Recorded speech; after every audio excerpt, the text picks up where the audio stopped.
What up, gang? How we doing today?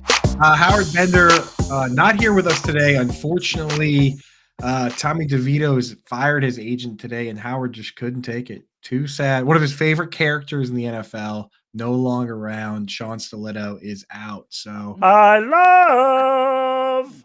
Howard Bender Is taking that the because day we off. were just talking trash about him with that small business opportunity yesterday? Did we cause that? Is that our fault?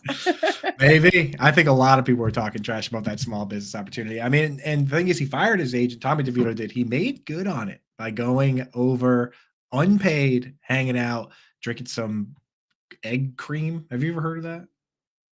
I wish I hadn't. Apparently, it's some sort of soda of some kind that you drink if you live in like New Jersey. I have no idea, but it looked Drunk. I'm drunk. it looked pretty weird. But anyway, yeah. Now Howard Bender doesn't have power today. So we're taking over. We're going to do the normal breakdown like we usually do. We're going to hit on your questions in the chat. We see you guys, AA, Dino Fontaine. We're going to do underdog like we always do. But we're also going to do a little bit of a holiday party today.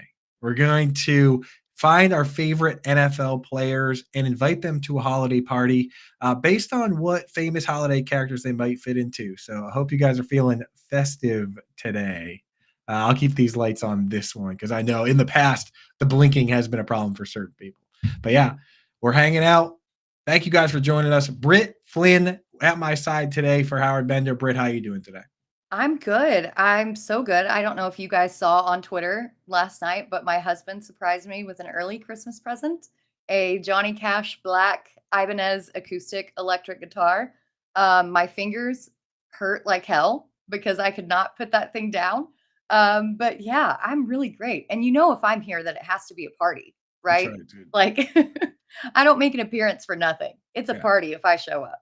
Auntie Coop's gonna be fired up. Probably the biggest Brit Flynn out here. She likes Howard too. Her and Howard are Facebook fans. If it was up to her, the show would probably be you and Howard. But it's you and me today. So what we'll do? Why don't we get into some notes? We see you guys, AA, Sellers, Dino Fontaine. We're definitely going to get to questions in the chat. But why don't we get into some news and notes around the NFL? And Britt, historically on this show, you have been the news and notes desk. So what do you got for us? I have been.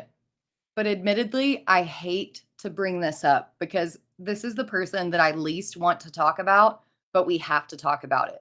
Because last week, Aaron Rodgers was, quote, medically cleared for week 16, and everybody was really excited about it. Like, oh, is he going to come back? Is he not? Well, on Pat McAfee's show yesterday, he said that his season is officially over and said that it was unrealistic for him to come back 14 weeks out from the Achilles injury. And I wrote in the notes, oh, no shit. Like, no, we didn't think that a 39-year-old quarterback was going to come back 14 weeks out from Achilles surgery. We just didn't think that that was going to happen. I think that that's a way for him to stay in the spotlight.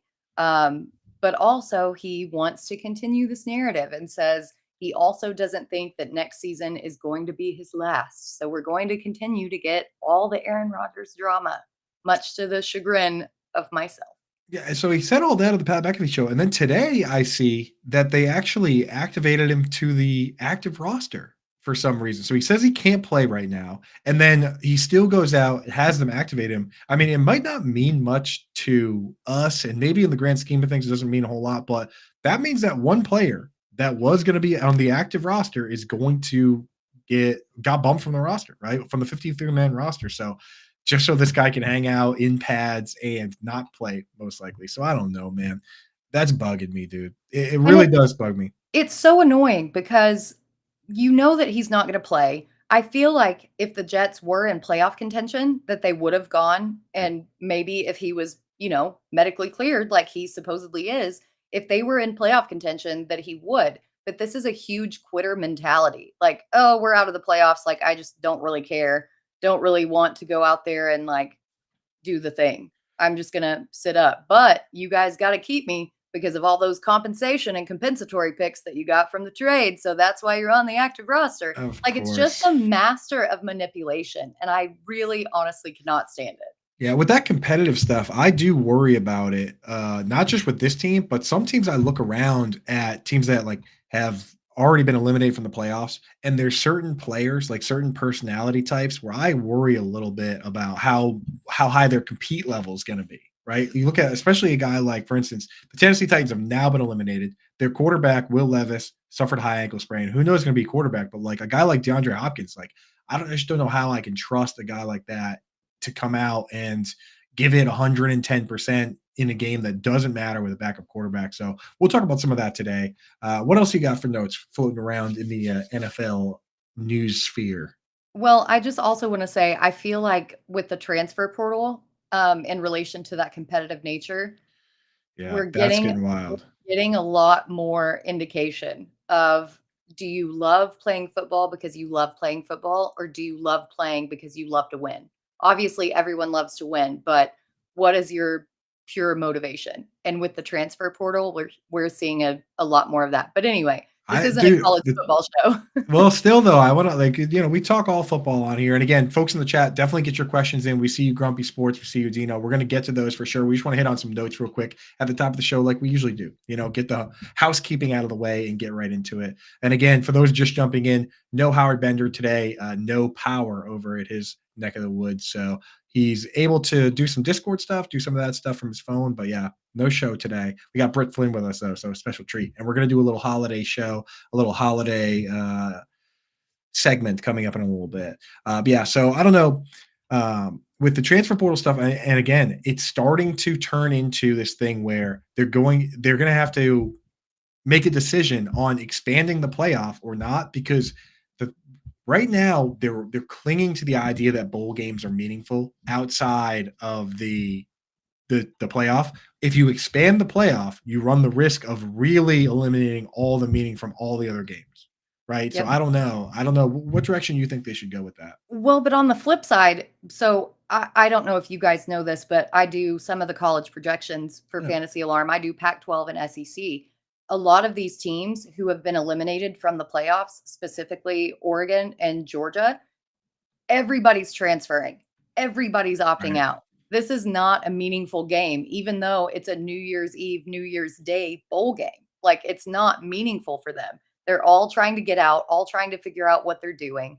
Um, I personally think that that's a little bit harmful for the college football product. Put a playoff in, put an extra couple of games in there, They're gonna have because there's to. already been controversy over the Florida State being left out, Georgia being left out after only one loss to Alabama. It's just there are too many different variables in there to not put more good teams in these playoffs. That's the biggest egg on the face part of the entire thing, Britt. Of the entire thing is that they essentially made the playoff to take the heat off this argument of like who's the national champion and like having a committee decide all this stuff. And then this year, what happens? It boils down to a committee having to decide. Like, that is insane that they set the whole thing up to avoid the committee, and then the committee is what we ended up with, and the committee calls FSU out. Like, that's poetry right there. I think they do got to expand it, because if you do it to 12 teams, now there's a lot less argument there, because obviously on the bubble, people are going to argue, but there's probably not going to be 12 undefeated teams, right? So Yeah, I think there's a that big discrepancy in right. between the 4 and the 12. Right. Exactly. It's like, you know what, whatever. At that stage, there will be quabbles, but it won't be on this level, right? Because every undefeated team is going to be in at the very least, hopefully. So we'll see on that. But Yep. back to NFL news. That's what matters for us, Britt. Yeah, so Patriots cornerback JC Jackson obviously had some problems with the Chargers. That's why he was released and let go. He was picked back up by the Patriots, but he has now been placed on the NFI list after he wasn't on the sidelines on Sunday, despite being active. Of course, Bill Belichick is giving his typically vague answer when asked why he wasn't on the sidelines, saying, well, he just wasn't available. He wasn't available. Well, he was available on the list. So what's going on with this guy? They've already dealt with a lot of issues going on To say the across least. the team. Yeah, that's putting it mildly. So if something is going on with JC Jackson, that just puts another wrinkle in their defense going forward. Yeah, and I'll tell you, this has already happened where he was disciplined earlier this year for missing meetings. They didn't bring him on the trip to Germany, like, at all. right? Mhm. So, like, that's been the MO with this guy. And we all know, Jonathan Jones has his own issues, right? He's had off the field issues. And then, of course, brought the guns to the airport. Marcus Jones is out. And I'll tell you what, the more I look at all this stuff, the fact that they lost Christian Gonzalez, the fact that they lost uh, Matt Judon, and that this defense is still number one in DVOA versus the run. Gerard Mayo, in my opinion, is in. If Belichick doesn't leave and he doesn't become the Patriots head coach, he's going to end up being a head coach, or at the very least, a coveted defensive coordinator somewhere else. Because for him to hold this whole thing together the way he has this year, missing their two best players, I mean, it's happening. Oh, Yeah. uh-oh, Brian Burns popping in. A little foreshadowing. We invited Brian Burns to the holiday party. So coming up a little later, he might be popping on for that segment as well. But yeah, so Gerard Mayo, what do you think? Yeah, I don't really know a lot about Mayo, but I will say just the Patriots defense as a whole, the way that they have competed with all of these injuries, with honestly the negative game scripts that they've been in, and they've been out on the field so much, they're exhausted and they're still getting the job done. So whatever they're doing there on defense in New England is really working. Yeah, so Gerard Mayo ended up being a fairly young NFL coach because he played linebacker for the Patriots and was very good, but he tore his patellar tendon, Oh. which is one of the worst injuries you can have. It's the injury that Victor Cruz had. It's the injury that Cadillac Williams, remember Cadillac Williams? He Mhm. pretty much derailed his career. David Boston, like very few guys have come back from it. Jimmy Graham is one of the few that actually came back from that injury. So he suffered that injury, couldn't really come back, had to retire early, but then, started his coaching career early because of it, right? At a fairly young age. So, he's 37 years old in line to be potentially a head coach here. So, and seems like a great guy. So shout out Gerard Mayo. What else you got, Brett? I would like to be a head coach at 37. Just saying. Be nice, right? So the Colts, not really big news for fantasy, but it is something of interest. The Colts did suspend wide receiver Isaiah McKenzie and their cornerback Tony Brown for the rest of the season for conduct detrimental to the team. Now, we don't know a lot of the details, actually, any of the details as to why they got or suspended, but a little bit interesting. But I don't, I don't Yeah, I know I why haven't they're. seen it either. I was looking for a reason why, and teams do this sometimes. I mean, sometimes they come out and say, "You know what? This guy was missing meetings, he was missing curfew," or sometimes they just do like Belichick did with Malcolm Butler and never tell us. So I don't know. It's hard to say, but I imagine my guess would be it's related to missing meetings or practice or things like that. If it's if it's one guy, then sometimes it's off the field thing or something like that. But when it's two guys, it's usually, two guys that are kind of troublemakers to some degree. Maybe they're friends, who knows? But it's usually something where they say, "Hey, you know what? You guys are done. We're done with this behavior." So Well, not being suspended for questioning tips or not telling on people who are drinking on the job. At yeah, least we know that that's not the situation. which yeah, I mean um, that's another story for sure. But I yeah. mean, If you guys have been following my Twitter, you know a little bit about that. But also, a very interesting story coming out of California is that former NFL running back Derek Ward, who was on the Giants' 2007 Super Bowl winning team, was arrested due to his involvement in a string of robberies in the LA hmm, area. He was involved in the robberies of at least five businesses, including gas stations. Now, he didn't use a gun, apparently, but it was more of the threat of intimidation or force. But what are these guys doing? What are you doing robbing a gas station? You're a Super Bowl winner. What is happening? man, that I mean, and the thing is, the league can only do so much with this stuff. You've seen it with a couple high-profile basketball players that, Mhm. you know, pretty much, end up on the streets, end up having mental health issues, things like that. I mean, the reality is because of how high profile these industries are, these companies are, we follow these people, but not every company is responsible for their employees once those employees leave. I mean, I would venture to say very few of them are. So I know people like to point blame at the NFL and say, hey, you know what, concussions or this or that, or this guy should have had more help or all these things. But at the end of the day, people are responsible for themselves, man. So I don't That know. is true, but I still feel like maybe they should have better resources, especially in hindsight. just learning what we now know about concussions Yeah. and actions like that. I feel like maybe the NFLPA should put out some kind of organization that offers mental health assistance to former athletes and kind of keeps them on the right track and keeps them from going down this bad path. So I don't know what happened, why he did this, but with, like you said, the NBA, other players in the NFL who are high profile, it feels like it's more of an occurrence than it should be. truly, I mean, that's definitely true. And I've seen plenty of, I've seen links from Wes Welker. He posted like all the stuff, all the hoops he had to jump through to get his insurance and everything set up. And that was while he was a coach, like within the league, still, like still around the system. He had a hard time with it too. So I know that stuff needs to be sorted out. And again, yeah, I will say I don't know what's going on with him or what the situation is, but I mean, again, this also isn't. We don't even know if it is related to mental health or anything like that. Right. We've seen some bad eggs out there, so I don't know, but that is wild. 5 different robberies, And and again, gas stations. What? you're gonna get Why are caught, you dude. going to rob a gas station?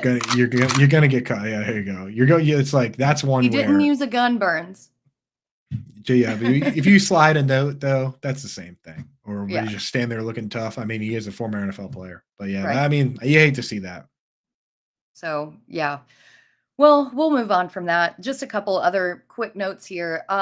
Chargers running back Austin Eckler said he is, quote, still painting my resume for 2024 free agency. So to me, that does not sound like he's very happy with the situation in LA. Obviously, we've talked at length about Kellen Moore and his usage and splitting that backfield with Josh Kelly and Isaiah Spiller. So, what are your thoughts on Austin Eckler? Do you think he actively tries to remain in Los Angeles, or do you think he tries to go somewhere else? I think with this quote, like, and again, sometimes you see situations where the coaches get fired and then it's all fun and games and everybody wants to stay. Like it seems like a lot of the Raiders now with the Antonio Pierce, they're kind of on board. Like Josh earlier this year, before the season even started, Josh Jacobs was like, I don't like how things have gone. Devontae Adams said, I came here for Derek Carr and they got rid of him. Now that all those guys are gone, those guys are happy. Eckler coming out to say this after all those guys were fired doesn't sound like he's on board with Kellen Moore. And that scares me that that's the case because you hope that when they fire the coach that the interim coach just leans on the stars, right? Like that's what happened with the Raiders, and that's what we wanted to hear. But as you pointed out with Kellen Moore, he kind of likes the split. He liked the split before with Zeke and Tony Pollard. So maybe that doesn't change the split, but at least we know that Eckler's going to keep balling out. He's not going to pack it up. So you can start him where you have to, but I don't even know if I rank him top 20 anymore. The way that he's been utilized lately.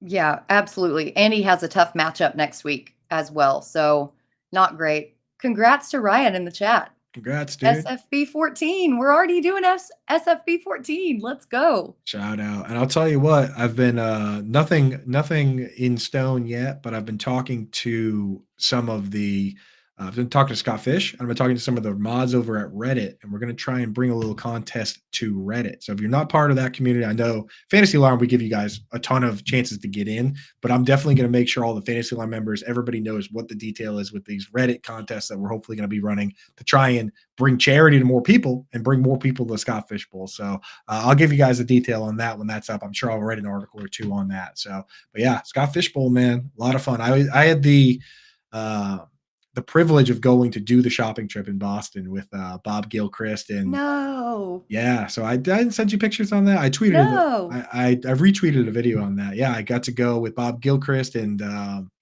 Mike Fiella and a bunch of we brought the kids, everything. It was great, man. And it's crazy to see how many toys you can get for $15,000, right? It's like a full truck full. The Marines come and pick it up. So just know that when you jump in the Scott Fish Bowl satellites and all these things, trying to get in the Scott Fish Bowl and donate and buy the shirts and do all that stuff, that gives you a chance to get in this tournament and compete, which is a ton of fun. But when you do that, you also are literally buying toys for kids. So shout out Scott Fish Bowl, and shout out Ryan Voltz, man, for getting in, dude. Awesome. Especially in this holiday season. Yeah. Very, very appropriate right now. So just a couple more notes here. Nothing really big. Arthur Blank says that we will let the season play out before deciding Arthur Smith's future. Like that. I know how we want it all to go. Hopefully they get rid of him or at least give him a stern talking to and say, hey, we have 3 top 10 draft picks here. Let's use them. For But sure. I don't know how that's going to go. And then George Pickens on not blocking on a crucial run play. He was just like, I didn't want to get injured. His lack of commitment, I feel like, is why he fell down the draft boards the way that he did. And then now he's just confirming That's that he doesn't have crazy, dude. commitment. I didn't want to get That injured. Guess what? Nobody wants to get injured, but you still do your job. it's starting. And and he's It's not start. doing his job. It's starting to seem like I think I might have actually discovered the Steelers' secret, right? I think I might have discovered the Steelers' secret to finding all these breakout wide receivers and all these discount wide receivers is they just go after the guys with the worst possible attitudes, starting with Mike Wallace and Antonio Brown and Martavis Bryant, and they just hope that they figure it out, right? But I mean, it's not a bad strategy, to be honest, because like if you're going to choose between guys that aren't talented but have good attitudes and guys that are talented with bad attitudes, I mean, it might make more sense just to try and scoop up as many of those guys as possible. Chase Yeah. Claypool in the chat, great point, dude. Yes. I mean, like, hey, that might be the secret sauce, and maybe the Patriots need to start scooping up more guys with bad attitudes because it Well, seems they like, scooped up Booty. right, yeah. I mean, maybe that's the way, dude. Let's go for these. Let's get more punks in town and see if we can straighten them out because just drafting guys that aren't good, that's not the way to go. I've handled dozens of balls. There it is, parents. Let's get into let's check the chat real quick and answer some questions there, and then we'll do some injury news, and then maybe we'll do a little underdog. So in the chat here, AA wants to know, shout out AA, hanging out with us all the time. Half point PPR flex, Rashi Rice, Zeke Elliott, Javonte Williams, Gus Edwards, or Sam Laporta.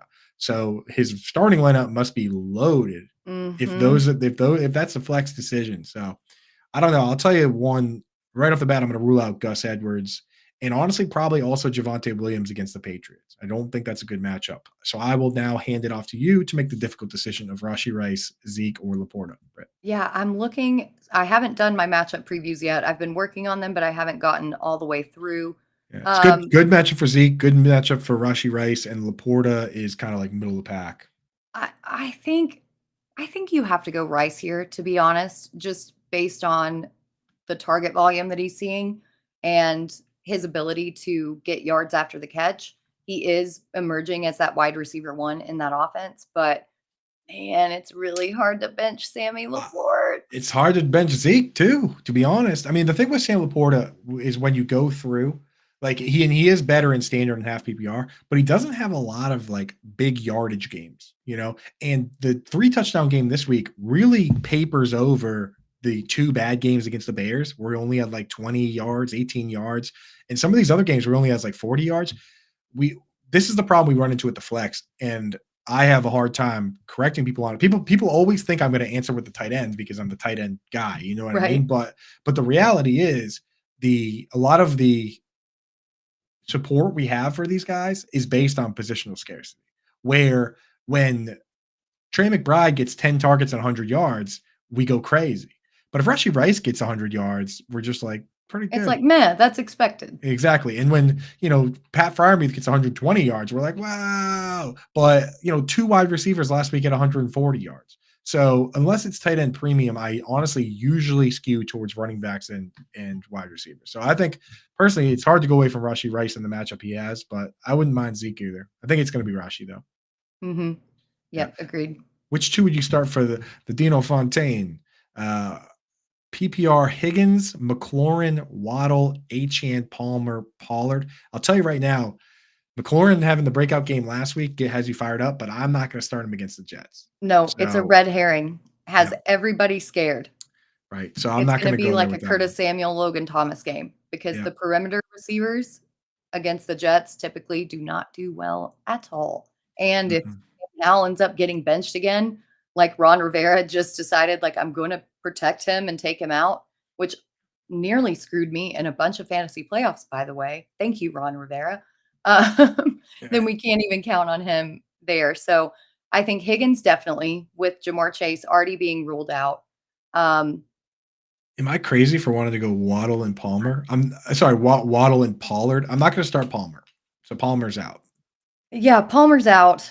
I'm actually, though, leaning towards Achan because it looks like Jonathan Hankins is trending towards not playing already again this week. And we saw last week with James Cook, the passes, the running ability. Like without Jonathan Hankins, that run defense was It's a severely mess. depleted. Yeah, And it's a so, disaster. even though he is splitting time with Mostert, I think that Achan could have heavy usage in the passing game.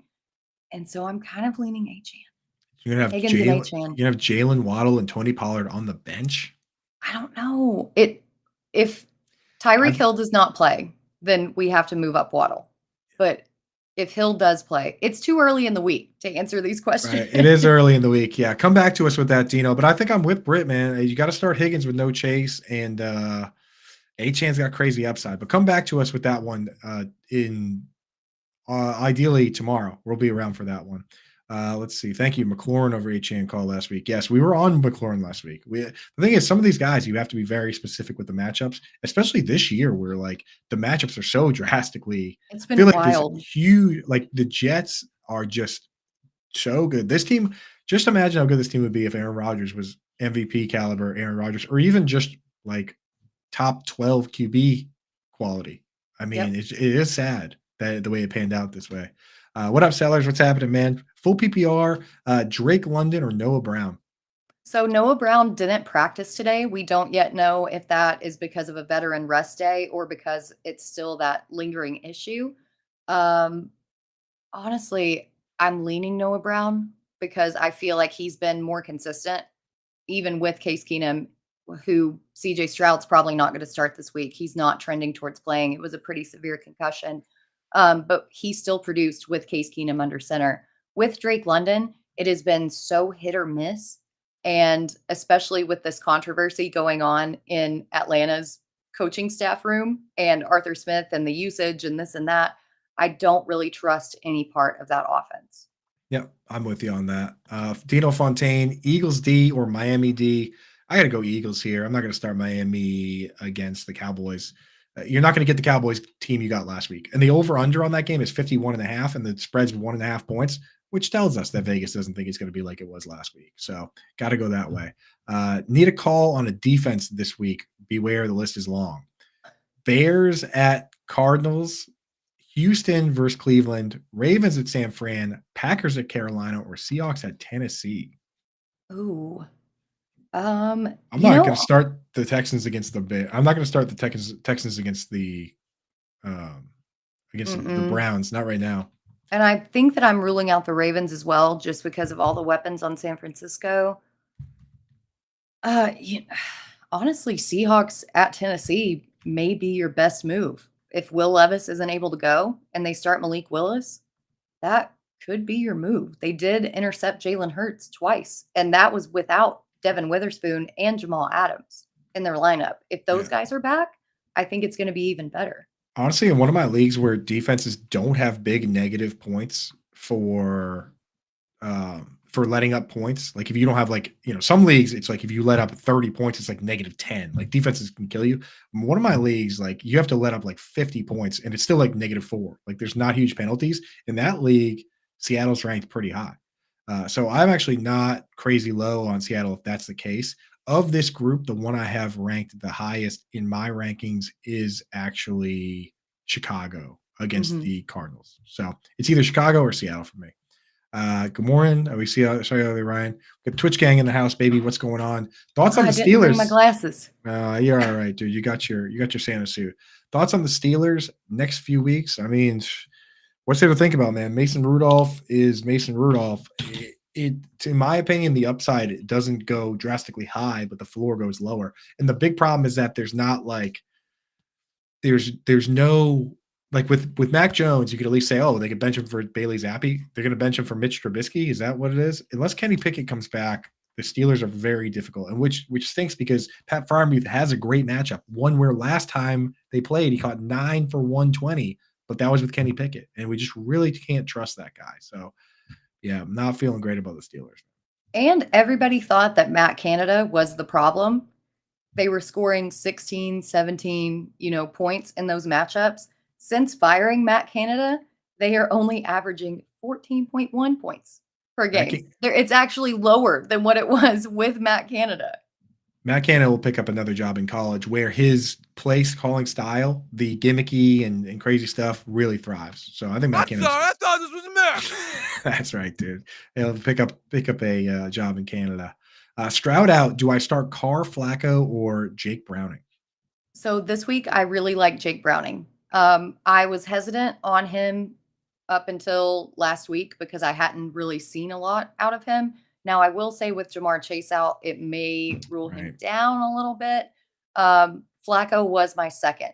So depending on the injuries and the situation, I like Browning's matchup. But if he doesn't have Chase, which he's obviously not going to, then I think that I tend to lean towards Flacco. Yeah, I'm going to go Flacco, I think. Flacco versus the Texans, it's fairly safe. I like to be conservative in fantasy playoffs with my like weird starts. I start the conservative guy and just hope that my stars can carry me. You know what I mean? I don't like to get too cute with the other ones because I feel like that stuff can kill you sometimes. Getting a 0 or a terrible game. So that's where I'm going. Bench one, Olave, Godwin, or JSN? JSN, I think. Yeah, I think it's got to be that way. Godwin seems like he's finally healthy. He was dealing with a neck, then he was dealing with a knee. This week he looked great. So I think you've got to bench JSN. He's the only one of those guys that's not a full-time player. Kayambi Fairbairn. Fairbamo. Guy I know that guy. Kayami Fairbairn or Justin Tucker. It's got to be Justin Tucker. Tucker. Has to be Tucker. Although I have Fairbairn ranked I'm fairly barnish on him in my rankings this week, but I have Tucker like 4. Justin Herbert is my QB. Should I start Kyler Murray, Matt Stafford, or Baker? That's tough because I like Kyler. John and Pemba like Stafford. So we need a tiebreaker, Britt. Yeah. Kyler against the Bears, or Stafford has the Saints. It's tough either way. Honestly, though, with Marshawn Lattimore still being on IR, and again, the Alontae Taylor situation, I think I'm going Stafford. John's the QB guru, so everyone should be siding with him. I just like Kyler, man. I think that game's gonna be fun. Two little quarterbacks, Fields and Kyler, scampering around everywhere. He's also got a lower body injury, though. He'll be scampering around. Okay, he's fine. Book it. There you go, dude. Ronnie, it's easy for me to say. Barney Rubble. That's what that was there. Which 2 wide receivers between Terry McLaurin, Devonta Smith, OBJ, and JSN? I don't like McLaurin. I don't like OBJ. I think it's Devonta Smith and JSN for me. That's where I'm leaning as well. OBJ has been good, but the targets and the snaps aren't there. It's just been some big plays. So are you looking for consistency or are you looking for big play? Because I think JSN has the safer floor. If you're looking for a big play, go OBJ, but definitely Devonta Smith. For sure. Yep. I'm fully on board with that. OBJ he scares me, man. He scares me. Should I start Swift over any of these? McBride, Kelsey, JT, Connor. I'm not going to start him over McBride or Kelsey, but I might over JT or Connor. What do you think? Yep. Yeah, I think I would start him over Connor, honestly. Yeah, it's not a good spot for Connor. The Bears defense is better than they were. They're getting better incrementally, to be honest. They're so good. Since getting Montez Sweat, they're literally only allowing 90 yards per game to running backs. Like, that's it. Yeah. Eddie Jackson back. It kind of kept Laporta in check, too. I do worry about the Bears defense. Colts or Broncos defense? Colts are playing the Falcons, and the Broncos playing the Patriots. We gotta go Broncos, right? Yeah, we got to go Broncos. Patriots stink. Go Patriots. Makes you feel real good, huh? Saquon or Curtis Samuel in standard? Ooh, in standard. That's a curveball. I almost always start the running back in standard. Yeah, that's where I'm leaning to. I know that the Giants don't, score a ton, but Right. Washington also has a very tough matchup against the Jets. Yeah. Broncos versus Pats, Eagles against the Giants or Packers defense this week. I think I'm still going Broncos. Yeah. I don't trust the Eagles defense. Right. Packers. Darren Waller's back. It's down honestly, Eagles with Darius Slay out, like I ranked them third because the Packers are facing the Panthers. I would consider the Packers too, but I just start the Broncos against the Patriots. Mhm. All right, let's rapid fire through these, and then we can get to underdog, and then we'll do a little holiday party. Browns or Colts defense? I'm gonna go Browns. Still Browns. I know they've kind of fallen apart over the past couple weeks, but they still get the sacks and turnovers. Exactly. Colts get a lot of sacks, but like the Falcons don't really give you a lot of opportunities with the weird playbook. Like they're not like very strange team. It's actually hard to kind of rack up points against them unless Bijan's going to get tackled for another safety, of which it's happened like 4 times, I feel. Shoot me. Full PPR defense, Baltimore, KC, Philly, or Chicago. Saving the start sit for tomorrow for running back, wide receiver. Appreciate you, Brad. That helps us out. Mm-hmm. Can't start Baltimore against San Francisco. Mm-mm. I would start KC against the Raiders, honestly. Yeah, I think that's where I'm leaning to. I was trying to decide between KC and Chicago, but yeah, KC. Baker or Mullins, then Seahawks or Colts. I'm going Baker, and then I'm going Seahawks. Yeah. I don't mind the Colts there. Colts actually quietly racking up sacks this year. I think they're like top 5 in sacks. So And Grover Stewart's back. Zeke or Monty? Mm. Zeke. I'm going Zeke. You can't go away from Zeke right now, especially in full PPR. But is Ramondre going to play? If Ramondre plays, then there's not even a question to be asked. That's the situation. Like I need more information. Oh yeah. Well, if Ramondre plays, then you're definitely not starting Zeke. You're starting Monty. But if Ramondre's out, then it's easily Zeke. So that question is going to answer itself in a couple of days. For me, I'm sticking with Trey McBride. Maybe Trey McBride, rest of season, locked in, tight end 2 behind only Travis Kelce. Kittle doesn't even have a good matchup against the Ravens, to be honest. Yep, same. Yeah. Needs 3 out of these guys. So bench 2 out of Tony Pollard, Kyron. Well, you're going to start Kyron Williams no matter what. Mm-hmm. And you're going to start Jahmyr Gibbs no matter what. So he actually just needs to bench one of these guys. Do we bench Bijan? We bench Bijan? Is that the situation? I feel like I don't like this at all. I feel like ownership is begging Arthur Smith to use the good players. So I might bench Pollard. We have to bench Pollard. The Colts are literally 23rd in rush DVOA. They've given up the 4th most fantasy points to the running back. Like, we just have to hope and pray that Arthur Smith actually uses Bijan the way that he should be utilized. Yeah. So, or we have to just hope and pray that Arthur Smith gets fired. That'd be nice too. But anyway, let's take a quick break to give a shout out to our friends over at Underdog. Yeah, get the lights going, get fired up for Underdog Fantasy. You can get signed up over there right now if you use promo code ALARM, or just click this little finger over in front of Britt. Britt, you can point at that for everybody. Click that, get set up over there. If you deposit $100 now, they'll match your deposit up to, well, they'll match your deposit 100% of whatever you deposit up to 100. So if you put in 20, they'll give you 20. You put in 100, they'll give you 100.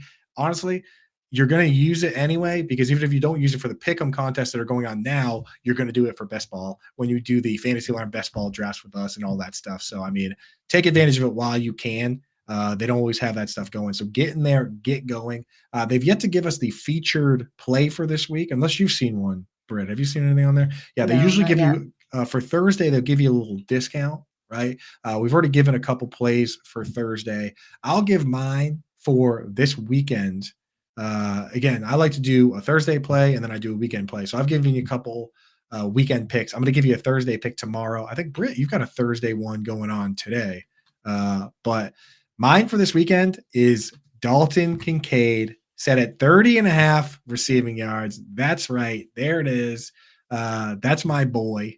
And I have to go higher on this one. I'm willing to write off last week completely for 2 reasons. One, he comes out early in the game and he's got the wrong gloves on. He's wearing these like rain gloves that only really work when they're wet, and it just wasn't wet enough. So he drops the balls.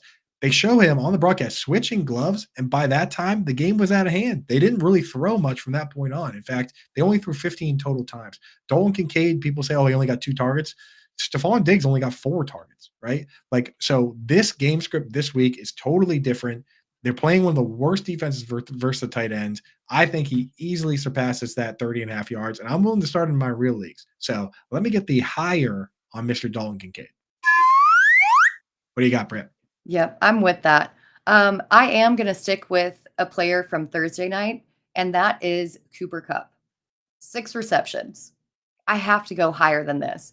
Over the past 3 weeks, he's hit this number, and we love to mention Alontae Taylor, right?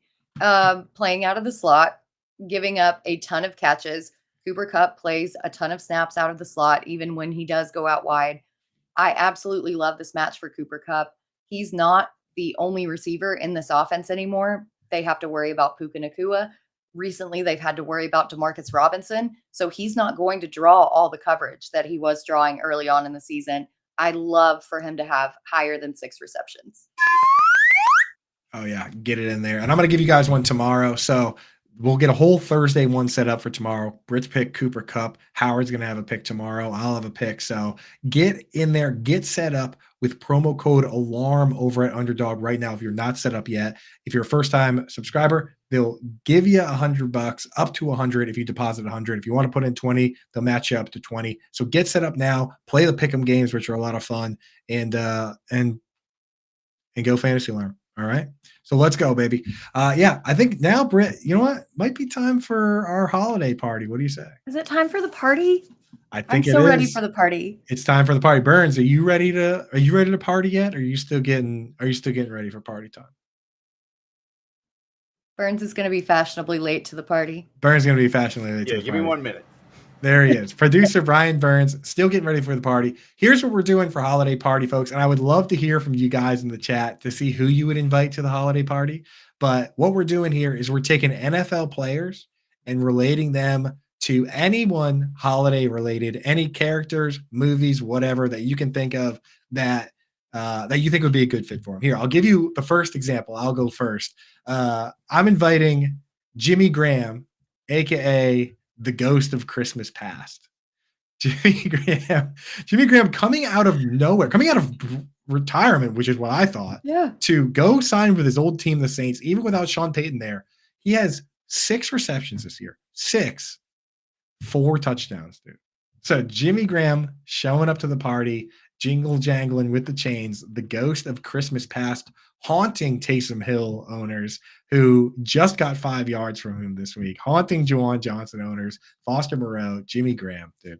Shout out Jimmy Graham. I cannot believe that every time that Jimmy Graham's name is set up on Red Zone, I'm like, what the hell is happening? Or what year am I in? Am I in 2013? What is seriously? Hey, Brian Burns made it to the party. What's up? Producer Brian Burns out from behind the glass, and look at the festive setup there. How long did it take you to set that up? It was just a green screen. Very nice, my dude. All right, wait. Since you're the fresh guest in, I just did my first one. Jimmy Graham, Ghost of Christmas Past. Who you got? Who you inviting to the NFL holiday Christmas party? First on my list, I'm going with Josh Allen, Stephon Diggs, and Trayvon Diggs. And basically the family in the movie The Ref. I don't know if you've ever seen it, but it is fantastic. Dennis Leary basically is he's a thief that gets caught up with this family that they just do nothing but fight. And I feel like that's kind of been the what's going on in Buffalo, and with a little sprinkling of Trayvon Diggs. Dennis Leary. Oh, wow. I'm looking at this. I have not seen this movie. But dude, it's hilarious. Dude, there's great. A pretty loaded cast here, dude. Kevin Spacey. Yeah, I mean, what the heck? Judy Davis.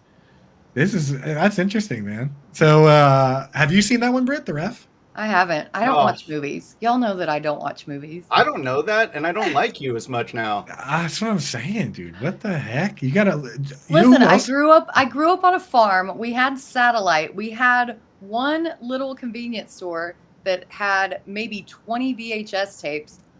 I did not have the opportunity to watch movies. Here we go. The old farm story again. Oldest trick in the book. You all gather around the radio and listen to the stories. We actually used our antenna and tilted it the right way when the wind was blowing correctly so that we could watch the Cowboys game out of the Little Rock station. And there was always snow on the TV. And I wondered for the longest time why it was snowing in Texas and why we were never getting snow. I feel like you grew up in a third world country. Yeah. You know? Hey, not disputing that. AA wants you to invite Taylor Swift. Who would she be in this NFL Christmas tale? Well, guess what? I am inviting Travis Kelce, so she would come by proxy. I equate Travis Kelce to being this just very joyous, very optimistic, happy-go-lucky, very fun life of the party person. And so he is my elf, like Buddy the Elf. Oh yeah, Buddy the Elf. That's actually that's exactly him, dude. And so I think obviously I did include him on my list so that Taylor could come with him, so that I wouldn't be a weirdo being like, Taylor, come to my party. No, if I invite Travis and Taylor just comes, and it's like a little coincidence. But I do feel like Travis Kelce is the embodiment of elf. Seeing him eat the weirdest things that he eats in these commercials, Right. The spaghetti with the maple syrup and elf, I feel like that would be something that Travis Kelce would do. And he would just be so fun at a holiday party. Yeah, and then he just amazes you with his athleticism, like the snowball fight in Yes. that movie. I do. I have to watch that one this year because I don't think I watched it last year. Dude, I laugh out loud every time he jumps onto the Christmas tree. You remember he jumps off the couch into the tree? It's so funny. Can you imagine the filming of that movie was actually done on the New York streets, and everything that he did on the street was improv? No. Can you really? imagine? Yes. Can I you didn't know that. imagine being one of these people in New York City, having Will Ferrell dressed as an elf come up to you and ask to like sit on your lap or whatever? You know what I mean? Like how? Have you ever seen How his crazy. Saturday Night Live audition tape? No. Dude, he does this impersonation of a cat. He just gets up on the stage and has a ball and just acts like a cat. It's incredible. It's so funny. You have to see it. Like, his improv is outstanding. I'll check that out after this. But that's the only thing he does for this audition. I think he has like maybe he does something else, but that was the memorable part. Like, he does it for like 2 minutes and it's not boring. Like, you're watching, like, this is incredible. You would think it would be. All right, I got one more. I got another one for you guys. I got one. You guys seen the movie The Santa Claus with Tim Allen? You seen that one, Brent? Oh, so they did have that one in Arkansas. They had that one. That VHS was part of the rotation. Okay, so Isaiah Likely is Tim Allen in The Santa Claus, and that would make Mark Andrews. So basically, Mark Andrews was Santa Claus who fell off the roof, and Isaiah Likely just picked up his clothes, and now he's Santa Claus. He just stepped right into his role. I almost made, if you think that's bad, I almost made Aaron Rodgers Santa from that movie where he just dies 5 minutes in the movie. But no, I went on the positive side. Isaiah Likely is the Santa Claus. Ho, ho, ho. That's so good. Daniel Kaskinen says that one's on every day on Spectrum. So now, yeah, when you watch it now, picture Isaiah Likely just putting that coat and hat on, being like, I'm Santa Claus now. What's up? And it's so proper because it did take Tim Allen a little while to develop into Santa Claus. It took Isaiah Likely a little while to start running the routes and getting the targets. But now he's full on. That first game, he did not want to be Santa Claus, dude. No, he didn't. Zero receptions that first game. That was him still in Tim Allen denial when he was like, this ain't happening. But now he's fully embraced it in the red suit. That's perfect. Yeah. Let's move on. I can't. What do you got, Burns? Next, I'm going with the Dallas Cowboys and relating them to the movie Die Hard because they always die hard. God damn it, Burns. I saw that in the show sheet. I was like, where is he going with this? You know?